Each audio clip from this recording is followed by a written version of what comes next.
telah mampir di channel ini bersama saya, Asti Naila. Dan terima kasih juga kepada teman-teman semua yang sudah subscribe di channel ini sebagai dukungan agar channel ini bisa semakin berkembang. Dan di video kali ini kita akan membahas mengenai kisah tragis seorang gadis yang sangat dicintai oleh ibunya secara berlebihan. Namun karena tidak tahan dengan perlakuan ibunya, akhirnya ia pun membunuh ibunya sendiri. Bagaimanakah kisahnya? Berikut ulasannya.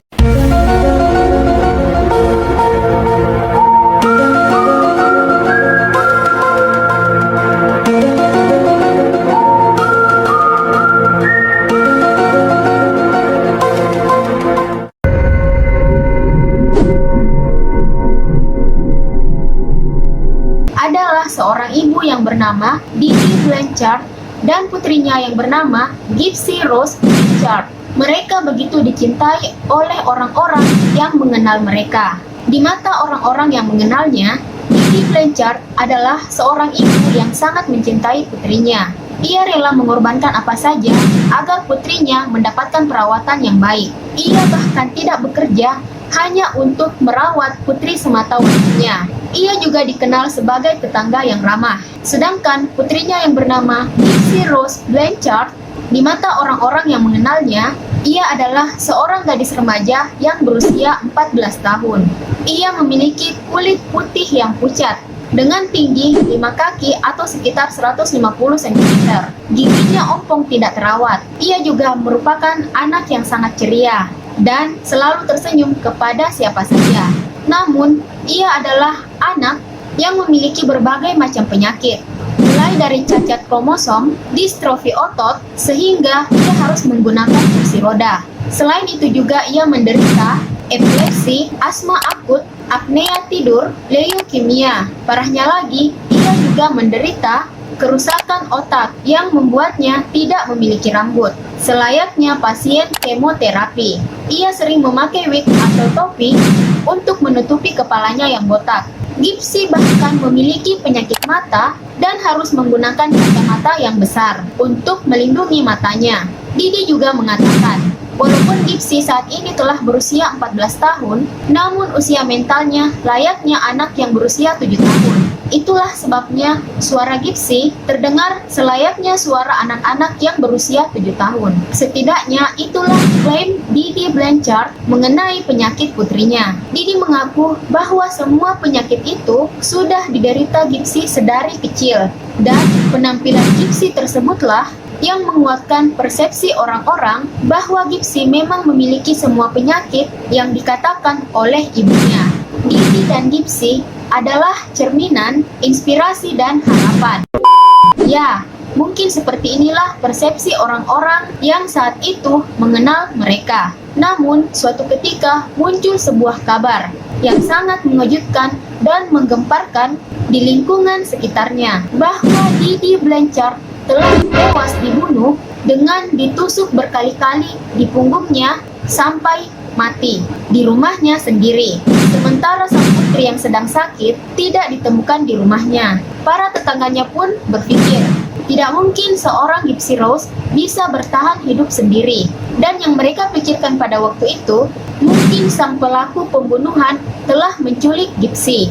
Namun yang dipikirkan oleh orang-orang pada waktu itu ternyata salah. Tersangka pembunuhan atas Didi Blanchard tidak lain adalah putrinya sendiri, yaitu Gypsy Rose. Lalu, bagaimana bisa seorang Gypsy Rose yang memiliki begitu banyak penyakit, yang hanya bisa duduk di kursi roda, bisa melakukan pembunuhan tersebut? Kenapa ia begitu tega membunuh ibunya sendiri yang selama ini rela berkorban untuknya dan merawatnya dengan penuh kasih sayang? Kalau begitu, daripada penasaran, mari kita mencari tahu siapa sebenarnya Didi Blanchard dan Gypsy Rose Blanchard.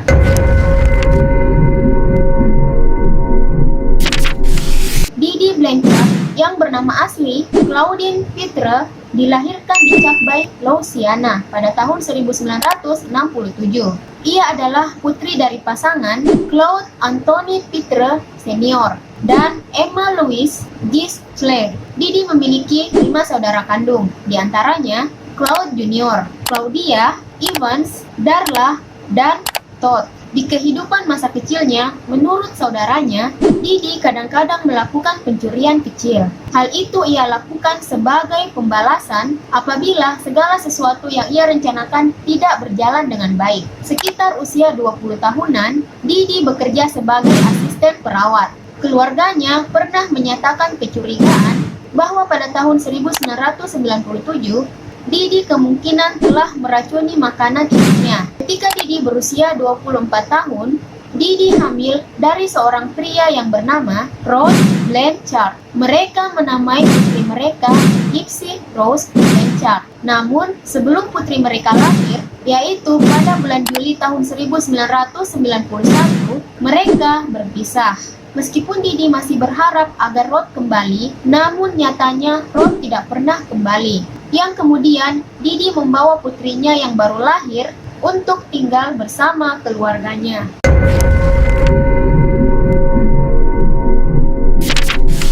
Ketika Gypsy masih bayi, Didi segera membawa Gypsy ke rumah sakit. Ia sangat yakin jika putrinya menderita apnea tidur. Meskipun dokter mengatakan bahwa tidak ada tanda-tanda penyakit yang disebutkan oleh Didi, namun Didi tetap yakin bahwa anaknya sakit. Dan akhirnya ia menentukan sendiri bahwa Gypsy Rose memiliki gangguan kromosom. Sejak saat itu, Didi selalu mengawasi putrinya dengan ketat. Ia takut kalau bahaya bisa menyerang kapan saja terhadap putrinya.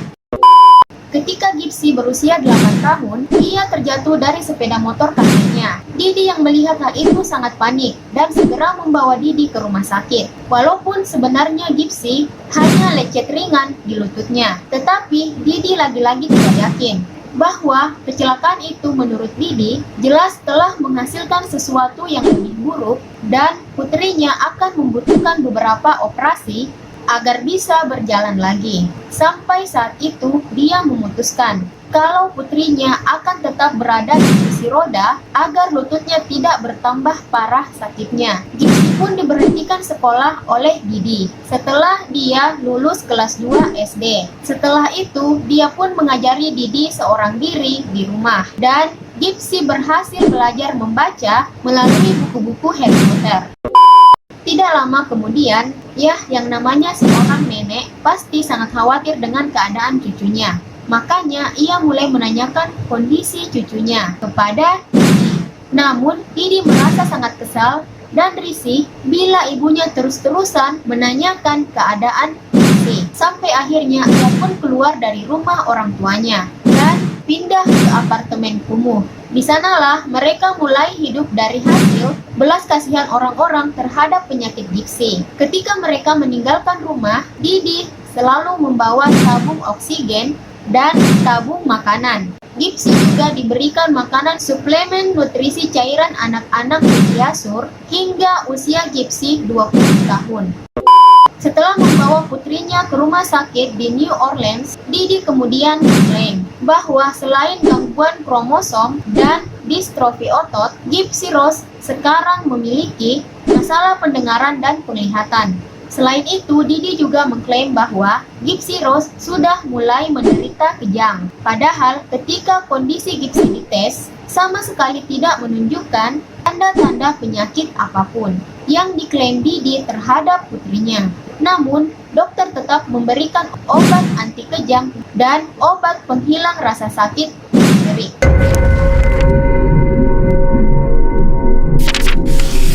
Pada tahun 2005, badai Katrina menghancurkan rumah mereka, yang menyebabkan mereka harus pindah ke pengungsian di Missouri.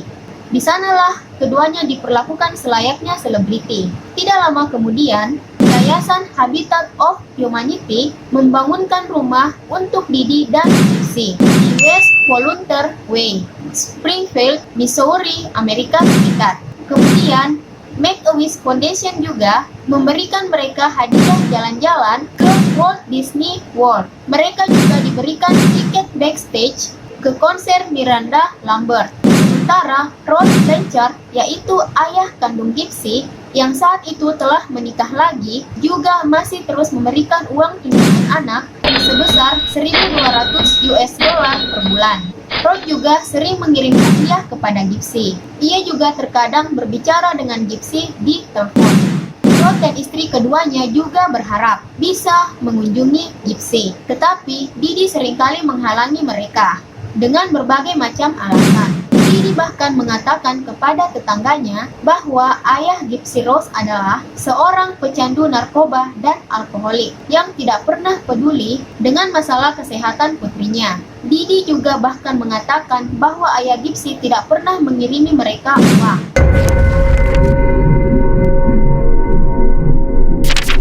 Kisah Didi dan Gypsy yang diceritakan sebagai seorang ibu tunggal dengan anaknya yang cacat telah berjuang bertahan hidup pasca badai Katrina, menarik perhatian para dokter nasional. Yang tak lama kemudian, salah satu dokter ahli saraf pediatrik dari Springfield yang bernama Dr. Bernardo Flasterstein menawarkan kepada Didi dan Gypsy untuk mengunjungi kliniknya. Mereka pun dengan senang hati datang ke klinik Dr. Bernardo. Namun, setelah melakukan berbagai macam pemeriksaan, sang dokter menemukan sesuatu yang mengejutkan.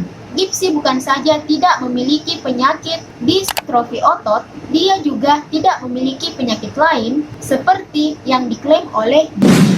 Namun, Didi sama sekali tidak mempercayai diagnosa Dr. Bernardo, yang akhirnya membuat Dr. Bernardo mulai menelpon dokter di New Orleans. Namun, saat itu, Didi langsung mengklaim bahwa badai Katrina telah menghanyutkan semua catatan medis Gypsy. Tapi karena merasa ada kejanggalan, Dr. Bernardo terus mencari kebenarannya. Sampai akhirnya ia kemudian dapat menemukan dokter yang memiliki catatan kesehatan Gypsy Rose. Setelah mereka berdiskusi, para dokter tersebut menegaskan sekali lagi bahwa Gypsy Rose adalah anak yang sehat. Namun sayangnya, Dr. Bernardo tidak menindaklanjuti kecurigaannya dengan melaporkan Didi ke layanan sosial. Dia mengatakan kalau ia telah diberitahu oleh dokter lain untuk memperlakukan pasien tersebut dengan hati-hati. Mereka ragu kalau pihak berwenang tidak akan mempercayainya.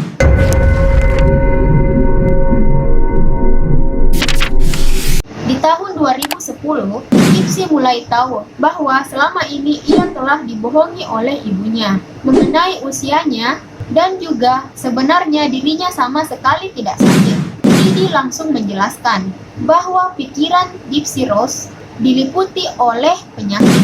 Dan sejak saat itu, Gypsy terus berusaha melarikan diri dari ibunya. Didi pun mulai menggunakan kekerasan fisik untuk mengendalikan putrinya.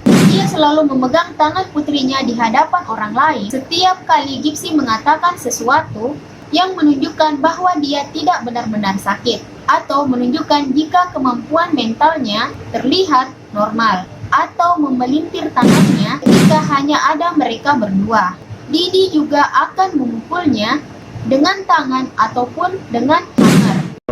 Pada sebuah acara di tahun 2011, Gypsy berupaya melarikan diri, yang akhirnya ibunya berhasil menemukannya di kamar hotel bersama dengan seorang pria yang ia temui di acara tersebut. Sekitar tahun 2012, Gypsy diam-diam menggunakan internet di malam hari setelah ibunya tertidur. Ia lalu melakukan kontak online dan akhirnya bertemu dengan seorang pria yang berasal dari Big Bend, Wisconsin, yang bernama Nicholas Godchon. Pria tersebut memiliki catatan kriminal dan riwayat penyakit mental, juga pengidap autis. Namun, walaupun begitu, Gypsy begitu mencintainya dan memberitahukan semua yang dialaminya kepada Nicholas. Namun akhirnya Didi mengetahui kalau Gypsy sering membuka internet di malam hari, sehingga Didi pun segera menghancurkan laptop dan ponselnya. Tetapi Gypsy terus berupaya agar tetap bisa berkomunikasi dengan Nicholas.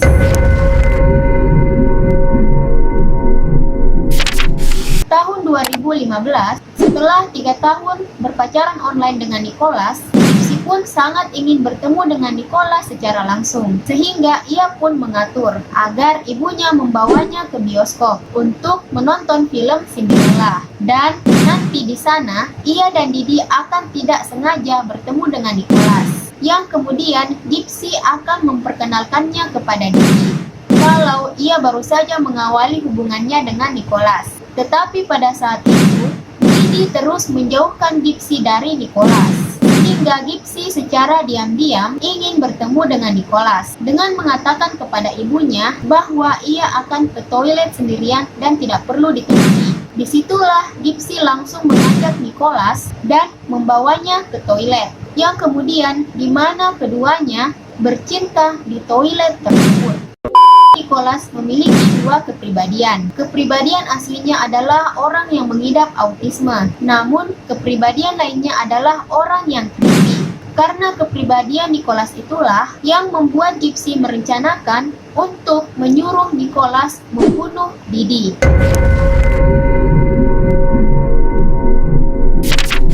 Masih di tahun 2015,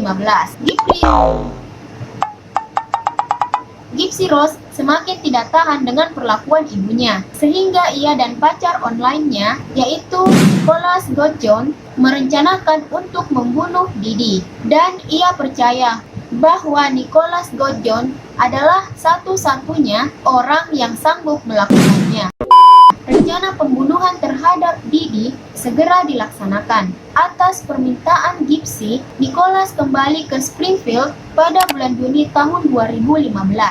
Gypsy pun mengizinkan Nicholas untuk masuk ke rumahnya. Gypsy lalu memberikannya lakban, sarung tangan, dan pisau yang telah ia beli sebelumnya, yang nanti akan digunakan Nicholas untuk membunuh Didi. Ketika Nicholas mulai melancarkan aksinya dengan menusuk Didi sebanyak 17 kali di punggungnya, ketika Didi tertidur, Gypsy bersembunyi di toilet. Kemudian ia menutup telinganya agar ia tidak mendengar ketika ibunya menjerit kesakitan. Dan setelah memastikan bahwa Didi telah meninggal dunia tanpa merasa bersalah sedikit pun, keduanya malah berhubungan intim di kamar Gypsy. Dan setelah itu, Gypsy kemudian mengambil uang sejumlah 4.000 US dollar yang merupakan uang tunjangan anak dari ayah Gypsy. Selanjutnya, mereka melarikan diri ke rumah Nicholas di Big Bend, Wisconsin. Dan mereka juga tidak lupa membawa yang telah digunakan untuk membunuh Didi untuk menghilangkan jejak. Mereka kemudian menuju ke sebuah motel di luar Springfield dan menginap di sana selama beberapa hari sambil merencanakan langkah selanjutnya.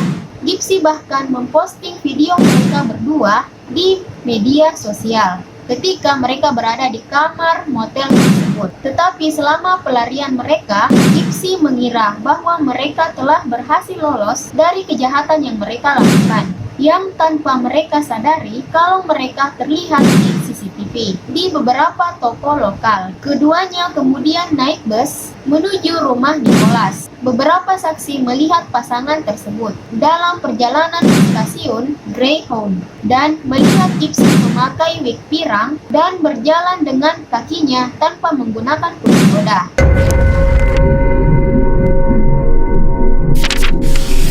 Setelah mereka tiba di rumah Nicholas, Gypsy kemudian berkata, kalau kita harus memberitahu orang-orang agar datang melihat mayat Didi.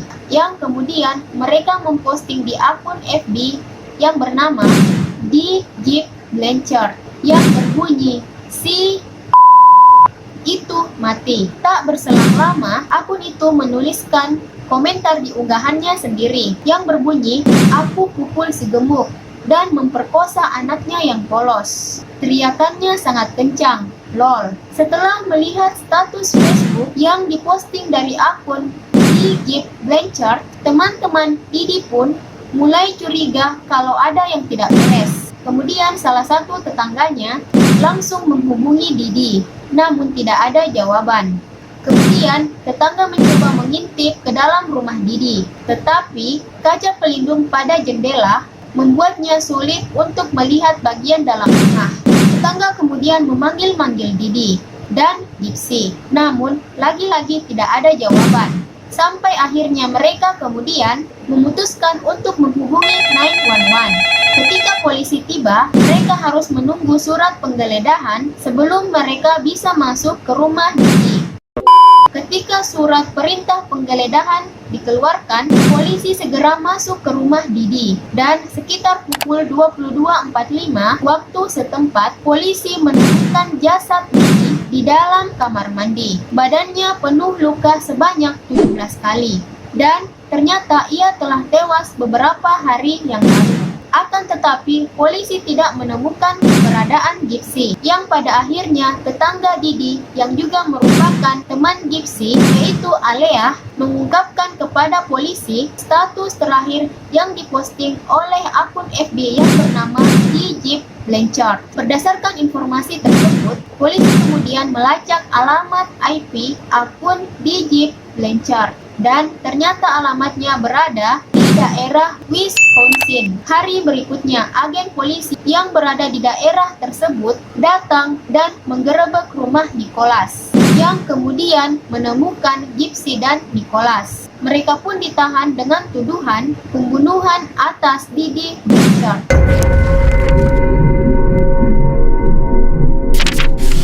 Berita bahwa Gypsy selamat disambut dengan lega di Springfield. Namun, tidak lama kemudian, media di Springfield melaporkan kebenaran mengenai kehidupan Blanchard, bahwa Gypsy tidak pernah sakit, bahwa ia bisa berjalan, dan bahwa ibunya lah yang membuatnya berpura-pura sakit. Didi menggunakan pelecehan fisik untuk mengendalikan Gypsy, dan kisah Gypsy Rose Blanchard pun terungkap. Simpati yang awalnya diberikan kepada Didi sebagai korban pembunuhan yang kejam oleh putrinya sendiri, kini dengan cepat beralih ke putrinya Gypsy Rose sebagai korban pelecehan anak selama bertahun-tahun oleh ibunya sendiri. Namun, meskipun opini publik telah bergeser kepada Gypsy, kasus pembunuhan harus tetap diselesaikan.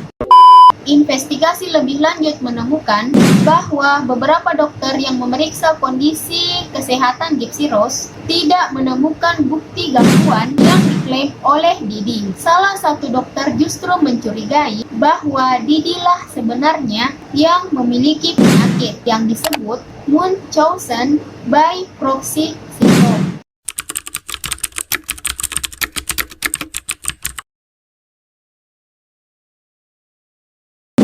Rose dijatuhi hukuman 10 tahun penjara karena pembunuhan tingkat 2, sementara Nicholas Gordjon dijatuhi hukuman penjara seumur hidup.